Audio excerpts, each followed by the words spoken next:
सांपों के विष से बनने वाली जो दवाएं हैं उसी श्रृंखला के अंदर आज बात करते हैं इलैप्सकॉर के बारे में। नमस्कार, अस्सलाम वालेकुम, सत श्री अकाल, वणक्कम। इलैप्सकॉर, जी हाँ, ये एक कोरल स्नेक के जहर से बनता है और कमाल की दवा है उन लोगों को जिनको सिर दर्द होता है एसिडिटी की वजह से या रिफ्लक्स इसोफेजाइटिस की वजह से या GERD की वजह से।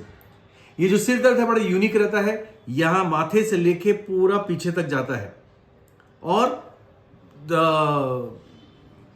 यानी दिन भर और रात भर इतना ठंडा होता है जब तक एसिडिटी कम नहीं होती तब तक। और एसिडिटी क्यों बढ़ती है? ठंडा खाने से, चाहे ठंडे फल खाने से, फ्रिज में से एप्पल निकाल के खा लिया और एसिडिटी हो गई।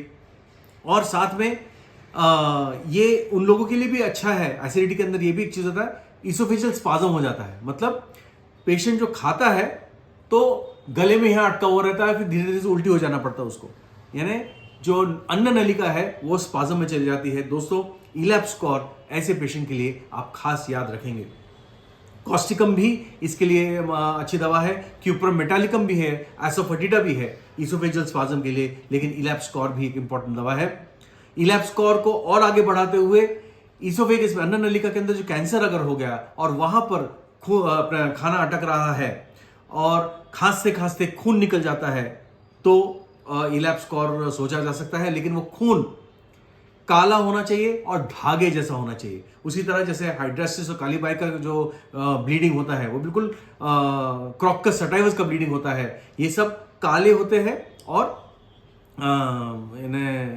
लसीत्रे होते हैं, मतलब डल्ले के हिसाब से नहीं निकलते, धागे के जैसे निकलते हैं। उसमें इलैप्सकॉर एक नंबर 1 रेमेडी मानी जा सकती है।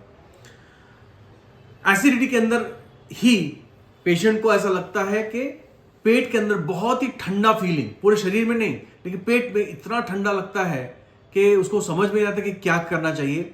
इसीलिए उसको बार बार बाहर निकालने के लिए नौशिया उसको लगता है, उल्टी जैसा लगता है, उल्टी करने की कोशिश करता है और नहीं होता तो उसको लूज मोशन लगते हैं, उससे बहुत ज्यादा वीकनेस आती है। दोस्तों, ये इलैप्सकॉर के सिम्टम है। इलैप्सकॉर उन लोगों के लिए भी यूज होता है जहां जिनको एक्जिमा हो गया और बहुत ज्यादा खुजली आई है। खुजालने के बाद पेशेंट को चट्टे आ जाते हैं, उसी तरह लैकेसिस जैसे चट्टे जो नीले रंग के रहते हैं। और साथ में अगर खुजाते ब्लीडिंग होता है तो ब्लीडिंग थोड़ा सा डार्क रेड कलर का ब्लीडिंग होता है। कान के लिए बहुत अच्छी दवा है। बहुत सारे लोगों को कान का इन्फेक्शन लंबे समय तक रहता है जिसको हम बोलते हैं CSOM, chronic suppurative otitis media, या जिनको वैक्स बहुत जम जाता है, बहरापन हो जाता है तो उनको बार बार हर 3 महीने में, 6 महीने में या साल भर में डॉक्टर के पास जाना पड़ता है। वो वैक्स निकाल, इतना हार्ड हो जाता है वैक्स, और वैक्स निकाला उसके बाद पानी बजाते रहता है, बदबू वाला पानी आता है। तो ये है CSOM के लिए ये बहुत ही इंपॉर्टेंट रेमेडी इलैप्सकॉर मानी जाती है। काफी सारे पेशेंट्स हैं हमारे जिनको CSOM के पेशेंट, मुझे तो याद है हमारे पास एक फैमिली है, 3 भाई है। तीनों भाइयों का एज 2-2 साल के उम्र में है। तीनों भाई के दोनों कान के अंदर इतना हार्ड वैक्स रहता है कि उनको हर 3 महीने में ENT वाले के पास जाके निकालना पड़ता है। बेचारे ड्रॉप डालते हैं, तेल डालते, निकलता नहीं है। तो ये टेंडेंसी नहीं टूट रही थी और जैसे वो ये निकालते थे वैक्स, उसके बाद से जो कान बहना चालू हो जाता है उनको। ये उनको बचपन से है। अभी तो एक भाई 33 इयर्स का है, दूसरा 30 इयर्स का है और तीसरा 24 या 25 का है। तीनों भाई को सेम प्रॉब्लम है। सर्दी खांसी ज्यादा नहीं रहती लेकिन कान का बहुत बड़ा प्रॉब्लम है। हमने उनको एक डोज, तीनों जन को एक डोज सिफिलिन दिया और उनके सिम्टम्स के हिसाब से, और इलैप्सकॉर भी दिया था। अब मानेंगे नहीं, हार्डली 3 से 4 महीने के अंदर उनको इतना रिलीफ आया। अब वैक्स जो जमा होता है बहुत कम होता है, हार्डनेस भी बहुत कम होती है।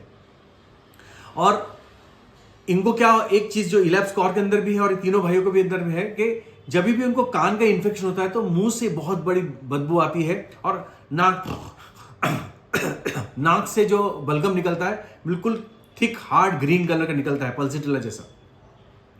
और ये भी पूरा सिम्टम्स समाप्त हो गया। तो कभी ऐसे कोई पेशेंट रहे आपके पास तो इलैप्सकॉर को बिल्कुल मत भूलिए। दोस्तों, कई बार आजकल कोविड के बाद बहुत सारे ऐसे पेशेंट हैं जिनको फेफड़े में तकलीफ हुई थी, एडमिट भी हुए थे, उस टाइम पे SpO2 कम हो गया था, दवा दी दी थी, डिस्चार्ज भी हो गए, लेकिन अब खांसी बनी हुई रहती है और उनका CT स्कैन कराओ तो दाहिनी लंग की तरफ या बाई लंग में तरफ, खासकर ऊपर की तरफ थोड़ा सा लंग का पार्ट सिकुड़ गया, जिसका बोलते हैं हम, जिसको बोलते हैं इंटरस्टिशियल लंग डिजीज। या काफी सारे हम कैंसर के पेशेंट्स भी आजकल बहुत ज्यादा देख रहे हैं लंग के कैंसर के अंदर। तो ऐसी कंडीशन के अंदर जिनको खून की बलगम जो खून के साथ निकलता है, और वो खून भी कैसा, धागे जैसा खून और डार्क रेड कलर का या नियरली ब्लैक कलर का खून। दोस्तों, इलैप्स एक नंबर 1 रेमेडी सोची जा सकती है। सीकल कॉर और इलैप्स दोनों के अंदर जो टाइप ऑफ प्रेजेंटेशन है काफी सेम है।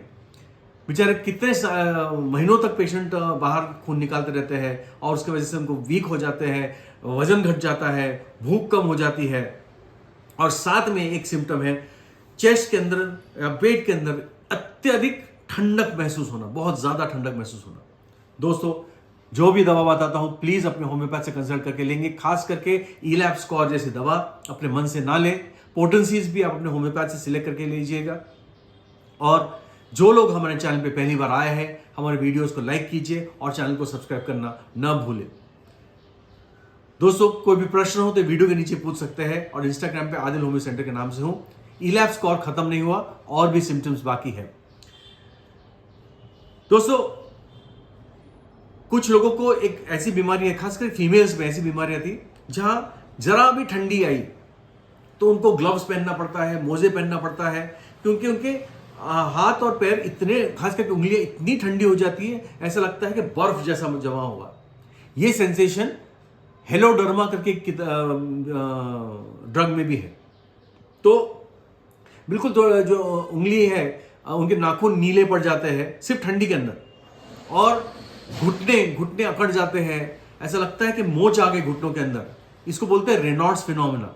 ये सेम चीज होता है डायबिटीज, लंबे समय का डायबिटीज जिसको हो रहा या BP जिसको रहा, और उनको पेरिफेरल न्यूरोपैथी होती है, तो बहुत जलन सी होती है, और इतने ठंडे होते हैं कि बेचारे कितने ऐसे घिसे विसे भी, तब भी वो ठंडक नहीं जाती, अंदरूनी ठंडी रहती है। दोस्तों, इलैप्स कॉर हम लोग नॉर्मली LM स्केल के अंदर यानी 0/1 या 0/2 के अंदर थोड़ा सा लंबे समय तक देते हैं, और बहुत हद तक के पेशेंट को रिलीफ मिल जाता है। फीमेल्स के अंदर जिन लोग को हर माहवारी के अंदर बहुत ज्यादा खून जाता है, अत्यधिक पेन होता है, जैसे माहवारी शुरू हुई तो खून बहुत ज्यादा जाता है और पेन भी बहुत शिद्दत का होता है, पेट में पेन, और पेट से लेके पीठ तक जाता है। ये सेम सिम्टम सबाइना के अंदर है। यदि सबाइना ने काम नहीं किया, लेकिन सबाइना और इलैप्स कॉर के अंदर फर्क ये है कि सबाइना के अंदर जो ब्लड रहता है वो ब्राइट रेड ब्लड रहता है, बिल्कुल लेने, और थोड़े बहुत डले रहेंगे। वेरेज इलैप्स कॉर के अंदर ब्लीडिंग जो रहेगा वो डार्क रहेगा और बहुत धागे के समझ रहेगा, बिल्कुल काला खून। ये फर्क है इलैप्स कॉर और सबाइना में। दोस्तों, बहुत ही सुंदर रेमेडी है, आप इसको जरूर इस्तेमाल कीजिए। इनफैक्ट आज के माहौल में इलैप्स कॉर और उसके जैसे ड्रग्स आगे भी मैं बताते रहूंगा। प्लीज हमारी श्रृंखला में जुड़े रहिए, और इंस्टाग्राम पे आदिल होम्यो सेंटर के नाम से आप मुझे फॉलो कर सकते हैं, और वहां भी आप प्रश्न पूछ सकते हैं। Amazon पे हमारी किताबें अवेलेबल है। Amazon पे जाके डॉक्टर आदिल जिमथाना और टाइप करेंगे, आपको लिस्ट आ जाएगा, उसमें से अभी आप चयन कर सकते हैं। Thank you very much.